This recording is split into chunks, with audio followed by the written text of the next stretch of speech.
Alright, this is the RGB Prisma in its fully prototyped phase. So, essentially the breakdown is that it's a 4x4 RGB LED matrix that has two main modes to it.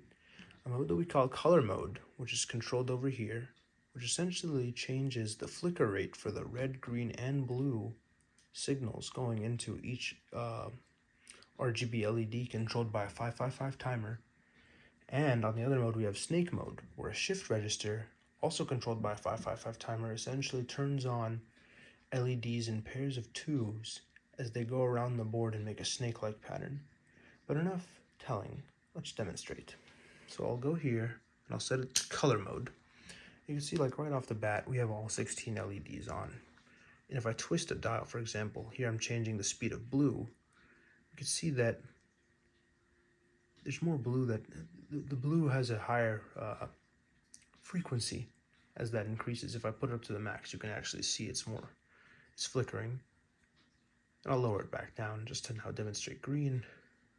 So I increase green, we'll notice that the green is more prevalent, even to the point where when it flashes super fast and it's on by itself, you can see it. And of course we have red as well. It's not as easy to see red simply because blue and green are much more dominant colors, but this essentially gives users a very fun way to quickly mess around with what colors they want on in what speed specifically for the RG and B settings.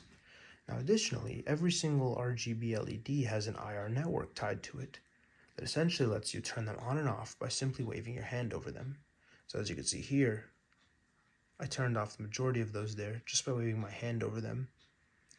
And what's really nice about this is every single one has a potentiometer tied to it that essentially lets me set the sensitivity for that specific LED, which is great because that essentially lets the Prisma be more accessible and usable in any type of lighting at all. Like for example, when I was setting up this video, because of the lighting that's in my kitchen right now, I had to set it differently than if I was in an office, for example, just because I want to ensure that the ambient light doesn't affect it directly. And all that can trigger one of these to turn on is if IR light is reflected back into my hand or not from the IR LED straight into the photodiode. Now I'm going to turn all of these on real quick just so I can demonstrate snake mode. And yes, if I didn't mention that already, snake mode and color mode both have this feature where you can control whether the light is on or off using the IR network. So I'll go over here now and I will switch from color mode to snake mode. Now currently nothing is on because I haven't actually turned any of the snakes on. Over here we have a small dip switch that lets me control the snake color. I can go and, for example, I'll turn on the red snake. And as you can see, only the red part of the LEDs are now flickering, or are now turning on in a snake-like pattern. Additionally, using a screwdriver and a potentiometer here, I can set how fast this snake moves, whether I want it to be faster or slower. And it sort of snakes around. Now let's say hypothetically I don't want a red snake and I want a blue snake. Well, now I have a blue snake. And very similarly, I can easily twist the potentiometer here to set how fast said blue snake moves. And I can control whether parts of the snake are on or off. I'll give it back its tail. Yep, there we go. Or maybe that's the head. I don't know, it's a snake. And finally, of course, I have green, which I'll use this just to flick the green on. And as shown here, oops, one second, as shown here now, only the green LEDs are on, and I can set the speed, of course, the same exact way, whether I want a really fast green snake or a very slow green snake. But snake mode isn't just limited to this. Because of the way I set this up, actually, I can have multiple snakes running at the same time, creating very unique color patterns. For example, let's say I ran a red snake at a very slow speed.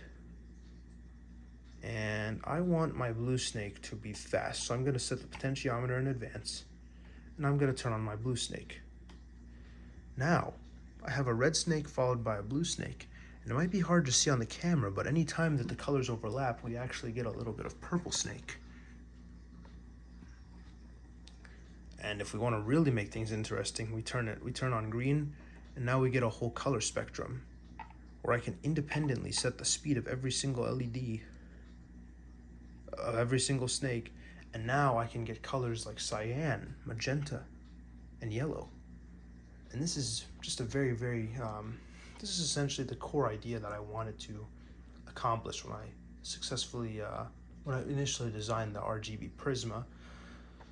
Future iterations, I think it would be very excellent to have a dimmer tied to every single controller that essentially lets me set how bright I want that red, green, or blue output to be, which is really great because then I can get more colors aside from red, green, blue, cyan, magenta, yellow, and white light, of course, because those are the only ones I can get right now by sending forced outputs at the same exact voltage. And yeah, like I said earlier, I can easily wave my hand over it, and now I control which parts of the snake are on and off. This just adds another little fun feature of interactivity. Now it's not really a snake anymore, but we get a really, really cool pattern. And of course you can always turn them back on when necessary. They're a bit finicky, but they just need a little bit more fine tuning. But otherwise, it pretty much sums up what the RGB Prisma does. This was a very fun project to both design using analog circuitry. What's really great about this is there's no programming at all. Everything was done with pure analog circuitry, but also laying out the PCB in a way that essentially gave me such an awesome opportunity to really get some complex layout methods done in order to make sure that everything worked fine without shorting anything, and also ensuring that the traces on the PCB didn't overlap, as I did use both the top and the bottom. And one final touch that I didn't mention, this is all plugged in from the bottom of the PCB through a barrel plug, and that is about 9 volts DC output. And yeah, that is the RGB Prisma.